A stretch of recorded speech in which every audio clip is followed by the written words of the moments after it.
이번 시간에는 18번째 이야기, 장기수선 충당금, 수선유지비, 선수관리비 비슷비슷하죠? 아파트 여러분들이 중개를 하다 보면은 반드시 나오는 용어들입니다. 일단 장기수선 충당금이라는 것은 건물의 어떤 큰 공사 또는 노후화를 대비하기 위해서 이제 미리 월달로 이렇게 거두는 금액이에요. 장기수선 충당금은 이거는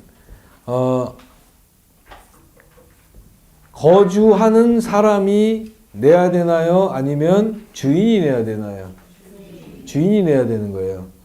자, 요거 착각하지 마세요. 장기수선 충당금은 원래 주인이 내는 거예요. 거주하는 사람이 주인이면 지가 내면 되지만 임대차를 놨을 경우에는 임차인이 내요. 내기는. 그죠? 왜? 관리비에 포함돼서 나오니까 일단은 내지만 그 충당금은 저축성이에요. 내가 주인을 대신해서 내가 여기 집에 살고 있으니까 관리비에 포함된 걸 따로 전화해서 이번 달에는 얼마 나왔어요 라고 받기가 뭐하니까 일단은 관리비에 포함된 금액을 다 내고 2년 후에 나갈 때는 그 금액을 청구해서 나가면 되는 거예요. 그럼 저축성이죠. 그렇죠? 그러나 지금 그 신축 아파트나 이런 것 같은 데는요. 일단은 한 1년에서 1년 반 정도 같은 경우는 장기수선 충당금이 관리비에 포함이 안 돼 있습니다. 왜? 쟤들 수선 유지비가 따로 있잖아. 유지비가 따로 있잖아. 하자 보수비가. 그죠? 처음에는 그러니까 그 아파트 시공사들의 어떤 그 관리팀이 나와 있잖아요. 그죠? 그래서 수선 충당금 같은 경우는 그렇게 뭐 크게 발생될 것도 없고 그러니까 보통은 한 1년에서 1년 반 정도까지는 장기수선 충당금이 없습니다. 신축 아파트 같은 경우에는. 그러면 이사 갈 때 관리사무소를 가서 제가 이사를 가니까 장기수선 충당금 내역서를 주세요. 이렇게 하면 되는 거죠.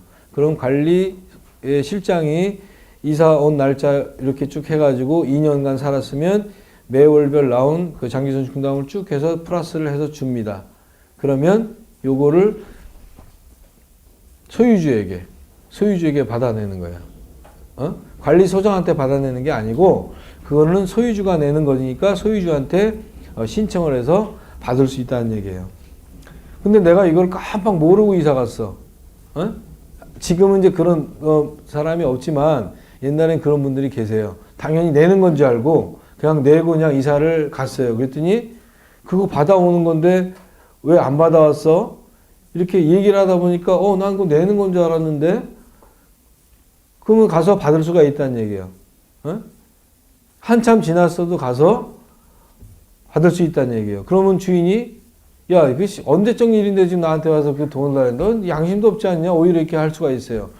언제적 일이긴 내 돈 내놔. 이렇게 하면 되는 거예요. 그렇고 안 되면 소송 집어넣고 이자까지 다 받을 수가 있어요.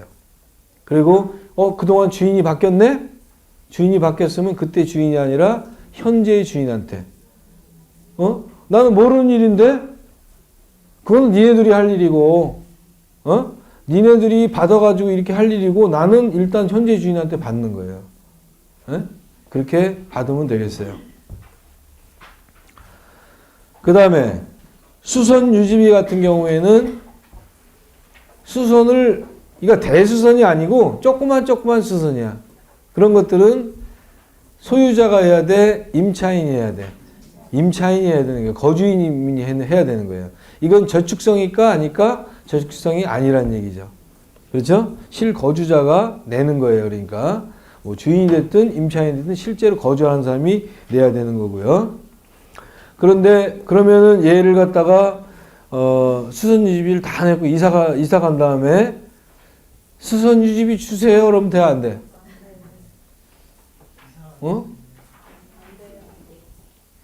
안 되죠?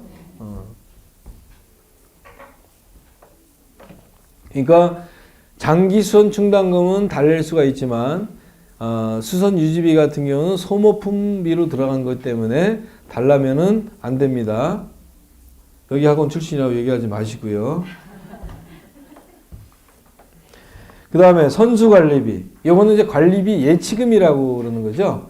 그래서 보통 아파트를 처음에 지으면 공실이 된 부분들이 있죠. 아직 입주 안 된 부분들이 있기 때문에 관리비 같은 거, 관리소장도 있고 이렇게 쭉 있기 때문에 월급도 나가야 되고 뭐 이런 부분들이 있죠. 그래서 그런 부분을 충당하기 위해서 선수 관리비를 받습니다. 일단 들어오는 사람한테, 분양을 받고 들어오는 사람한테. 그리고 얘는 선수 관리비는 아파트가 무너지거나 다 해체가 되기 전까지는 선수 관리비는 그 사람한테 돌려주는 게 아니에요. 그냥 계속 다 갖고 있는 거예요. 그거는. 얘는 저축성 맞아요? 얘는 저축성이에요. 얘도.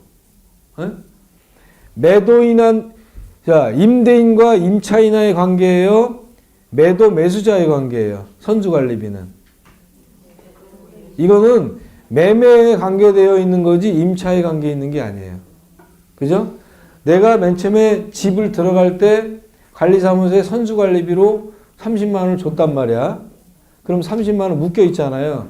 내가 집을 팔고 나갈 때 사는 사람이 나를 또 줘야 돼.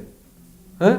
여기는 묻어 있고. 원래는 내가 이거를 받아내고 얘가 또 선수관리비 내고 이렇게 되는 건데 복잡하잖아.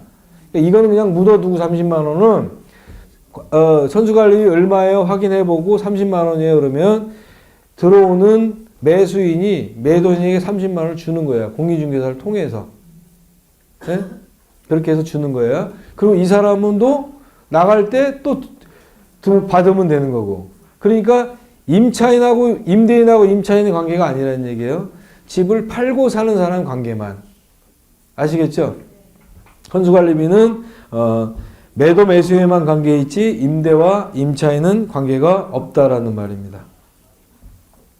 그래서 보통은 이제 공인중개사가 이제 다 말씀을 드립니다. 아파트 중개할 때는 선수관리비 뭐 있습니다. 그 장기수선 충당금 이런 거 다 이제 그 공과금부터 다 이런 걸 다 해서 정산을 해 드립니다.